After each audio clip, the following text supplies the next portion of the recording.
오늘은 술을 마시고 음주운전을 한 상태에서 다른 앞차를 충격했다거나 아니면은 횡단보도를 건너는 사람을 충격했을 때 이때 처벌의 수위가 어느 정도 될지에 대해서 좀 알아보려고 하는데요.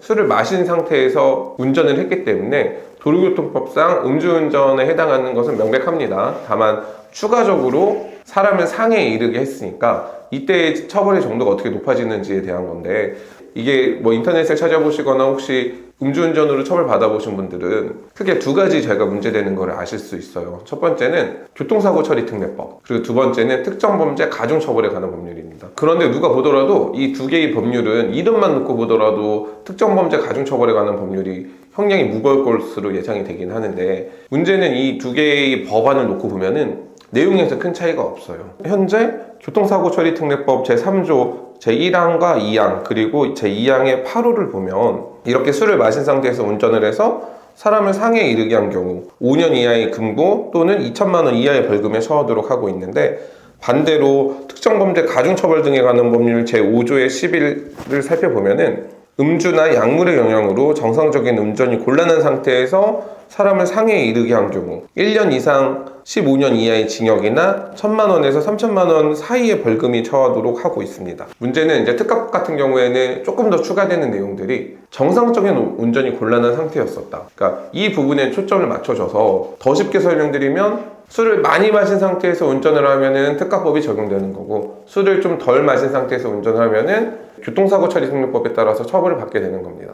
그렇게 되니까 당연히 내가 만취에 이르지 않았다라는 것을 어떻게 증명할 수 있을지, 내가 술에 많이 취했는지 적게 취했는지에 따라서 법정형이 달라지다 보니까 최종적으로는 내가 징역형을 받을지 아니면은 벌금이나 집행유예 선고를 받을지에 대해서도 굉장히 크게 영향을 미치게 됩니다. 당연히 음주운전 한 사람들은 어떻게 생각하겠어요? 특가법보다는 교통사고 처리 특례법 적용을 받고 싶어 하겠죠. 물론 실무에서는 이 두 개의 법률을 어떤 걸 적용할 건지에 대한 나름의 기준이 있긴 하지만, 이 기준과 관련해서 문제되는 사안들은 특히 이런 겁니다. 어떤 법률을 적용받아야 되는지에 대해서 우리가 이제 피의자, 피고인 입장에서 중요하게 되는 부분은 술을 마신 시점과 운전한 시점 사이에 좀 시간적인 간격이 차이가 있고, 그렇기 때문에 흔히 말하는 위드마크 공식으로 내가 실제 운전한 시간에 우리가 호흡 측정된 알코올 농도와는 다르다, 그러니까 실제는 더 낮은 수치였었다 라는 주장을 통해 가지고 교통사고 처리 특례법 위반으로만 처벌받는 것이 본인을 위해서 가장 이득이 되는 겁니다. 보통 위드마크 공식을 문제 삼는 경우들은 면허 정지냐 취소냐, 그러니까 애당초에 음주운전이 될지 안 될지에 대한 사건이 가장 크겠고, 아니면 정지가 되냐 취소가 되는지에 대해서도 크지만